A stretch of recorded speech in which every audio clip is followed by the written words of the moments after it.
Gracias, presidente. El INEGI reporta que los mexicanos gastaron 7 veces más en salud que la inversión total que hizo el gobierno federal en este sector el año pasado. Me gustaría que hiciera una autocrítica del por qué la gente está optando por los servicios de salud privados, si esto deja o demuestra que los servicios de salud públicos aún siguen siendo deficientes e insuficientes. Y si ante este panorama usted había prometido un sistema de salud similar al de Dinamarca, le falta menos de 2 años, ¿usted cree que se pueda cumplir esa promesa y para cumplirla qué es lo que se tiene que hacer? Esa sería la primera pregunta. Gracias. No, mire, vamos avanzando mucho. ¿De qué medio es usted? Erika Hernández, de Reforma. Bueno, ahora mismo, ¿por qué no vuelves a informar sobre en los estados donde está el IMSS Bienestar cómo se está incrementando el número de consultas y de atención a partos y todo? Porque lo acabamos de decir. Sí, presidente, pero sí, en una manera general, el sistema de salud, de manera general, no vemos que esté cumpliendo con lo que usted había prometido. Sí. Primero, si me permite, señor presidente, si podemos poner esa justamente.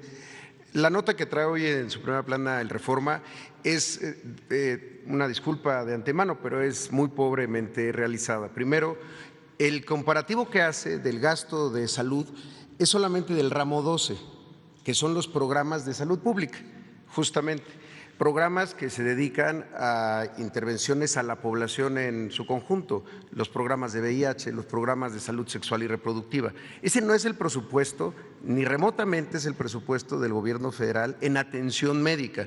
Y luego compara, pues la pude revisar en la mañana, lo que hace suma dos conceptos.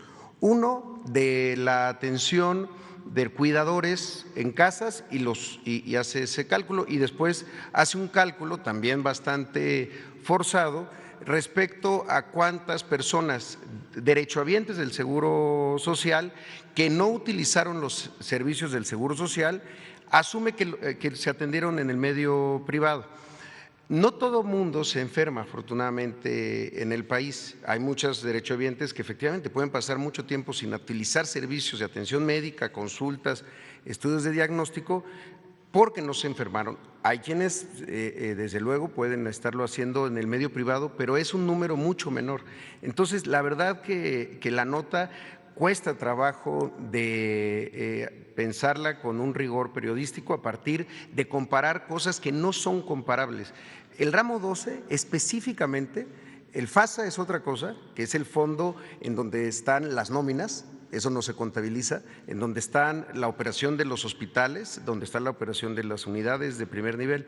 Entonces, lo que toman es solamente un pedazo, uno de los ramos, y asumen que es el ramo de salud, el ramo 12.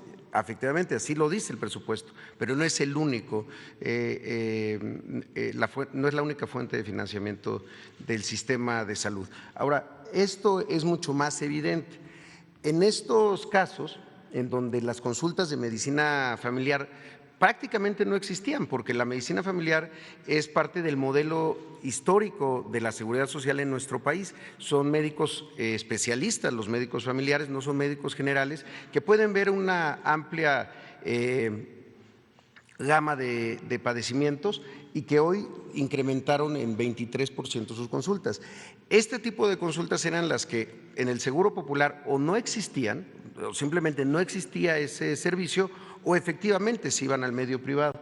En el caso de las consultas de especialidad, peor aún, porque en las zonas remotas estas consultas de especialidad están generalmente en las áreas de consulta externa que existen en los hospitales, en los consultorios que están en los hospitales, no se atendían con médicos especialistas tampoco, eran consultas de medicina general.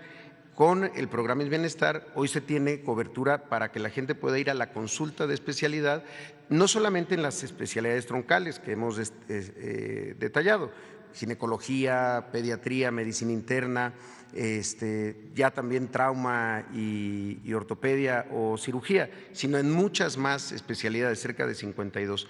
Esto también era lo que o se cobraba en las cajas del Seguro Popular o se iban al medio privado o simplemente no ocurrían esas consultas de especialidad y entonces se tenía que esperar a que ya el estado de salud fuera deteriorándose y quizá tuviera que haber una intervención de otra naturaleza. Y las cirugías exactamente lo mismo. Entonces, este incremento de cirugías que no fueron al medio privado en estos 9 estados en donde estamos avanzando, demuestra que con la eficiencia de los recursos y con verdaderamente una intervención que atiende la salud no como una mercancía ni contabilizada solamente de manera financiera como era con el Seguro Popular, se puede hacer más con los mismos recursos. Pero además de eso, el gasto que planteamos aquí de más de 5,000 millones de pesos solamente para la adquisición de equipo que no se había adquirido en muchos años y para la rehabilitación de unidades que no se habían rehabilitado ni atendido durante muchos años, pues es lo que permite tener esta productividad. Entonces, ¿cuál sería la autocrítica o el calificativo que ustedes mismos se dan sobre los servicios de salud?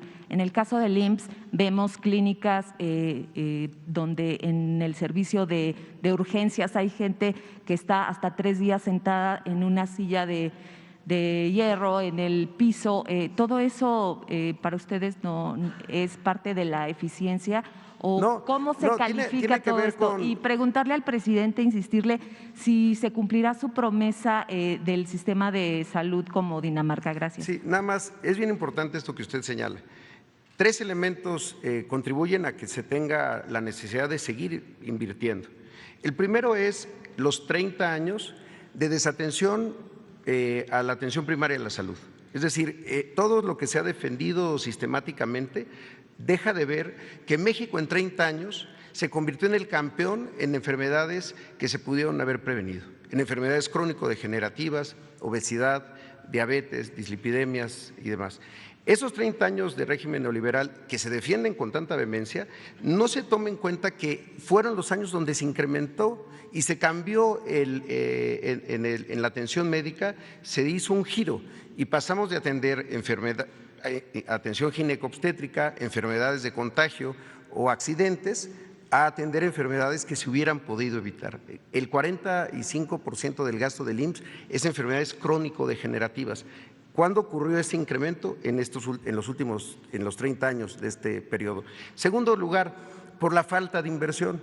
Por la falta de inversión en la atención médica. Es que tenemos hoy una situación de insuficiencia para poder atender, a pesar de que se han incrementado el número de contrataciones de personal médico. Porque ese es el tercer elemento, la falta de formación de médicos especialistas en términos de la necesidad de los propios sistemas de salud. Eso es verdaderamente criminal, que durante 30 años no se hayan formado los médicos suficientes para los que iba a necesitar el mismo sistema de salud. A eso súmele la pandemia. Entonces, creo que hay razones que explican esto y acciones que están intentando corregirlo. Entonces, digamos, superar esos 30 años, ¿cuánto va a llevar y si se podría, o qué es lo que se podría lograr en menos de 2 años? Gracias. El año próximo, a más tardar a finales, ya tenemos un sistema de salud pública como el de Dinamarca. Y puede ser que mejor. Y te voy a explicar por qué. Vamos a tener un sistema de salud pública como el de Dinamarca, en donde la atención médica, los medicamentos son gratuitos. En Dinamarca tienen políticas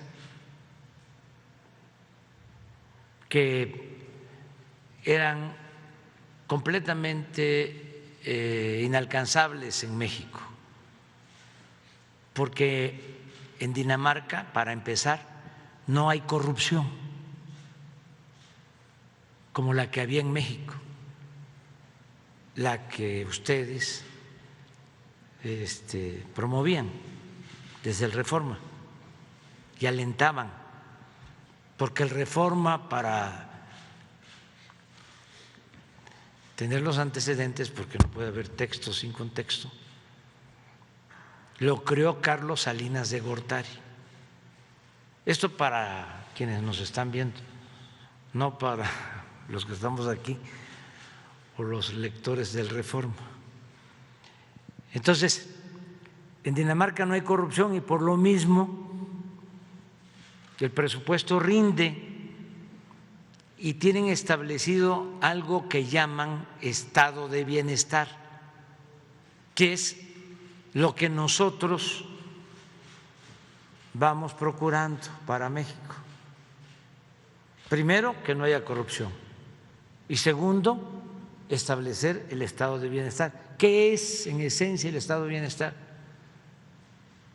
Que la persona tenga seguridad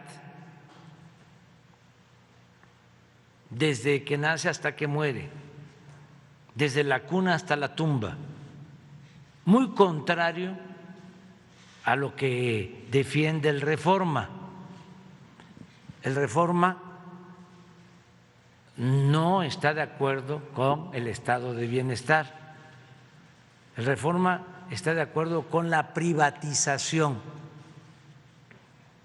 de los servicios de educación, de los servicios de salud.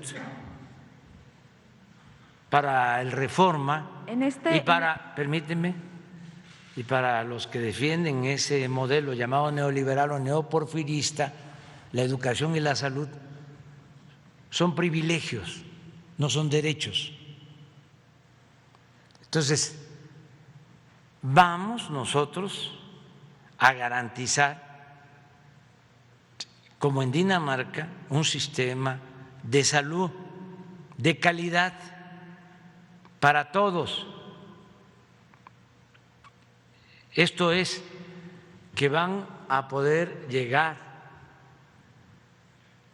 los pacientes a centros de salud que van a estar en buen estado, donde van a haber médicos generales todos los días, donde van a haber medicamentos, pero también van a tener acceso a hospitales de segundo nivel, como aquí se planteó, con especialistas. El Reforma no quiere que contratemos médicos de Cuba, pero el Reforma fue corresponsable de que nos quedáramos en México sin médicos y sin especialistas por el modelo de bienestar, neoliberal. En este modelo de bienestar que usted comenta, digamos, un ciudadano llegará a urgencias, no estará en una silla de aluminio. No va a estar así. Las cirugías no tardarán 6 meses. O que nos pudiera detallar cómo es esa atención. No, y es mi compromiso y les voy a volver a ganar a los del Reforma, porque no sabe, además de mis convicciones humanitarias, la dicha enorme que me produce ganarle a los conservadores. O sea, porque es ganarle al individualismo, al egoísmo, ganarle a los que tienen como Dios al dinero, ganarle a la falsedad, ganarle al racismo, ganarle al clasismo. No, si tiene su parte atractiva, decía un maestro, a veces la política cuando es buena, ¿sí?, produce grandes satisfacciones y una de ellas es el poder transformar. Y sí, está el aplazamiento. Va a ser como Dinamarca el año próximo, con médicos, con especialistas, sin que tengan que tardar en ser atendidos, como tú lo estás planteando, con todos los medicamentos y sin pagar, es decir, gratuito todo el servicio, porque eso a los del Reforma les molesta muchísimo, porque ellos no quieren, ¿saben cómo le llaman? No es estado de bienestar ni Dinamarca, eso es populismo, es paternalismo. Entonces, sí vamos a cumplir. Entonces, le dice a Junco, de mi parte, que le vamos a ganar de nuevo, porque ya le hemos ganado varias veces. Gracias. Y aun cuando con su pasquín inmundo todos los días esté mintiendo. Todos los días. Lo de hoy yo no lo sabía, pero es una mentira. Pero diario. Yo no sé qué le pasa, por qué está tan enojado. O sea, le entiendo, pues, porque no solo es él representa al señor Fernández, el dueño de los Oxxos de Monterrey, y representa, pues, a un grupo que siempre lucró con el presupuesto público y se dedicaron a saquear y ahora están muy molestos, pero que se serenen, que se tranquilicen y que esperemos, es el año próximo, lo de Dinamarca. ¿Y sabe por qué le decía que va a ser mejor? Porque Dinamarca tiene mucho menos población que México.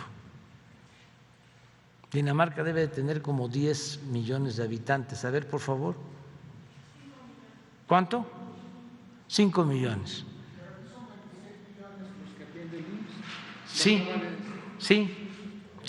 pero acá son 5. No, pero nosotros tenemos que atender a todos.